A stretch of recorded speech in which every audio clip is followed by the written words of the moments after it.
Os seres humanos estão novamente voando ao redor da Lua, mesmo que as máquinas já tenham feito a maior parte do trabalho. Sondas robóticas podem mapear a superfície, analisar o solo e transmitir dados sem risco para a vida humana. Elas não precisam de ar, comida ou proteção contra a radiação e podem operar por anos com intervenção limitada.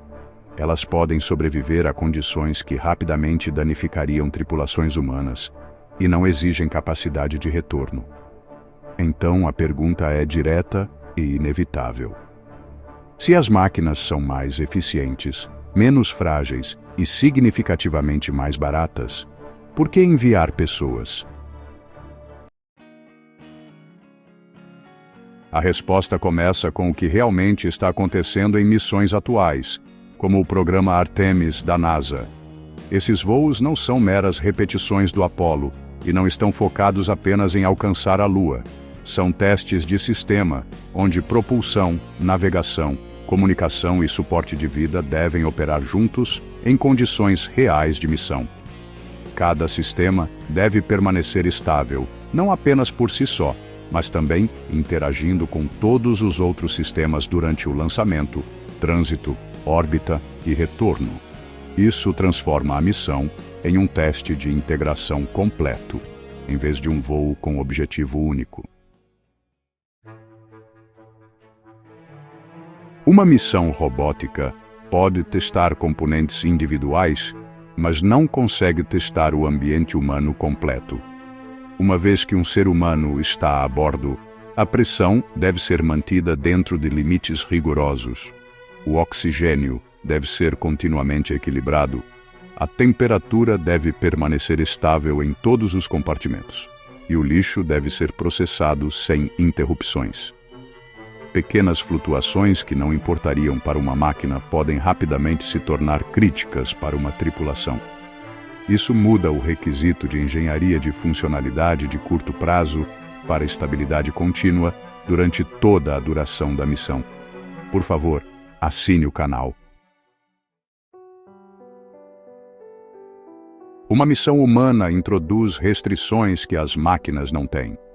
O ar deve ser reciclado através de sistemas de ciclo fechado que não podem falhar. A água deve ser recuperada e reutilizada repetidamente. O calor deve ser removido de ambientes confinados, onde pessoas e eletrônicos geram energia.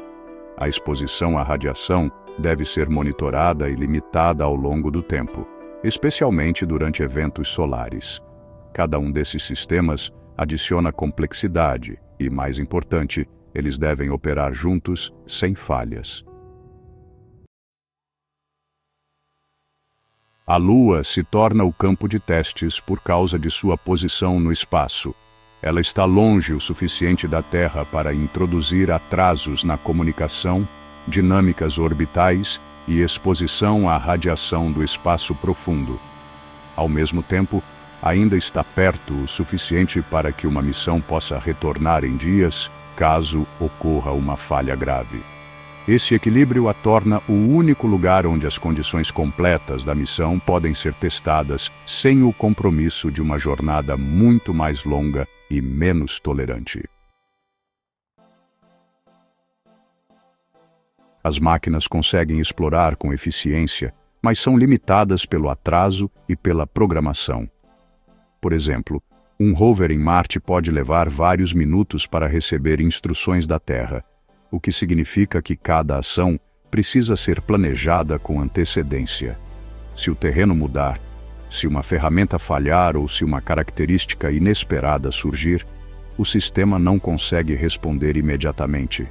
Um humano no local consegue observar, decidir e agir em segundos, permitindo um ajuste rápido e uma exploração muito mais flexível.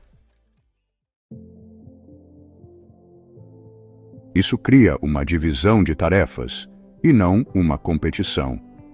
As máquinas são usadas para resistência, precisão e operações de alto risco onde a falha é aceitável. Elas podem operar continuamente, realizar tarefas repetitivas e entrar em ambientes que seriam perigosos para os seres humanos. Os humanos são usados para julgamento, adaptação e integração entre sistemas. Eles podem interpretar condições inesperadas, consertar equipamentos e ajustar os objetivos da missão em tempo real.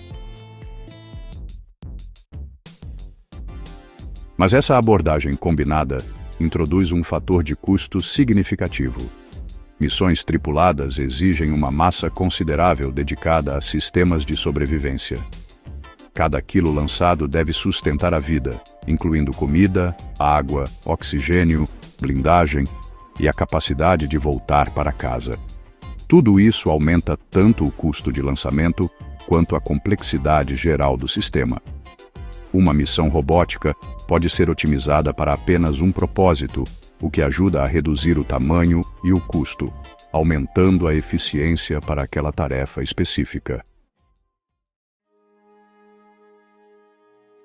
Isso funciona bem para explorações pontuais, mas cria uma limitação a longo prazo. Missões robóticas geralmente têm um escopo restrito e duração limitada. Quando um sistema falha ou completa seu objetivo, a missão termina. Há pouca capacidade de reparar ou estender o sistema, o que significa que cada nova missão deve começar do zero.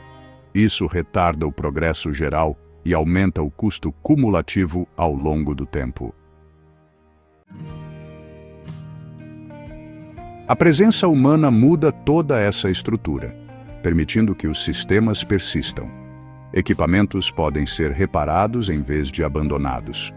Experimentos podem ser ajustados com base em resultados em tempo real, em vez de esperar por uma nova missão.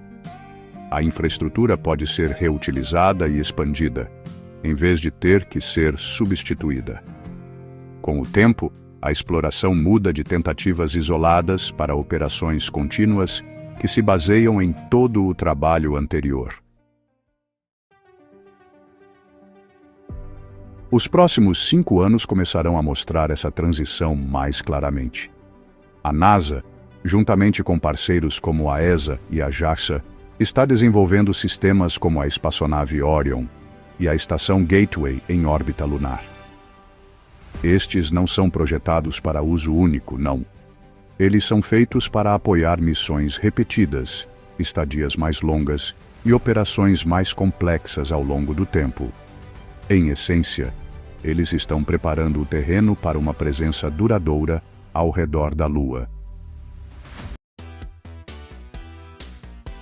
Ao mesmo tempo, empresas privadas estão entrando em cena para desenvolver sistemas de transporte de alta capacidade, que podem levar cargas maiores a um custo muito menor. O objetivo aqui é aumentar a frequência de lançamentos e reduzir o custo por quilo entregue ao espaço. E quando o custo cai, isso muda toda a estrutura da exploração, porque significa mais missões, mais testes e um tempo de resposta mais rápido entre os ciclos de missão. Com o aumento da frequência dos lançamentos, a exploração começa a parecer menos uma série de eventos raros e mais como operações contínuas.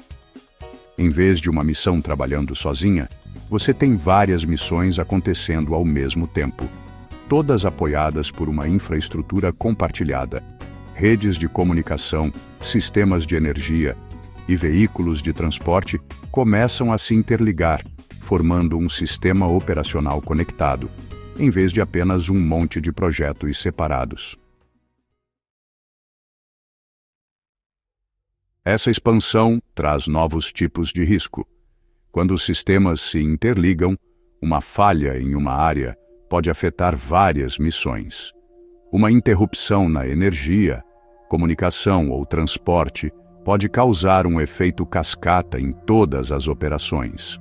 É por isso que os sistemas devem ser projetados para ter confiabilidade e tolerância a falhas, garantindo que continuem operando mesmo quando componentes se degradam ou falham. O planejamento da missão também muda sob este modelo. Um local de pouso não é mais apenas um destino. torna-se um lugar onde o equipamento se acumula, as operações se repetem e a capacidade aumenta a cada missão. Robôs podem preparar locais com antecedência, mapeando o terreno e implantando equipamentos, enquanto os humanos chegam mais tarde para estender as operações e adaptar os sistemas em tempo real.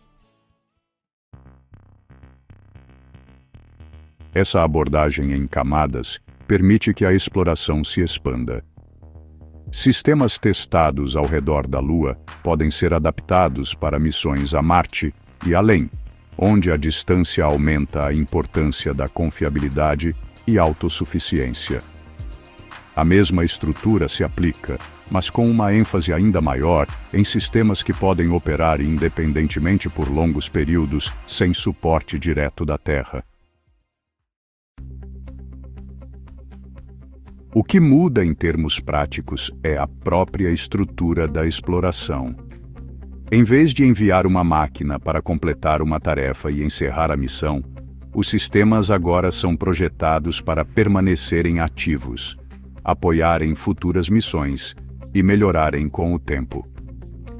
Os humanos expandem o que esses sistemas podem fazer através da tomada de decisões e adaptação, enquanto as máquinas proporcionam estabilidade, resistência e operação contínua.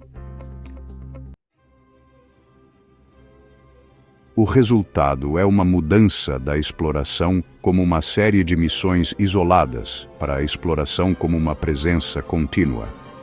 O foco muda de apenas alcançar destinos para manter operações, expandir infraestrutura e aumentar a capacidade ao longo do tempo. A Lua se torna o primeiro lugar onde esse modelo é testado em condições reais, agindo como um trampolim para operações no espaço mais profundo.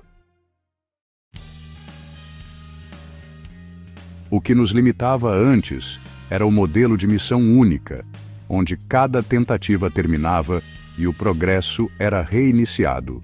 O que muda agora é a continuidade, onde os sistemas permanecem ativos e se baseiam em trabalhos anteriores.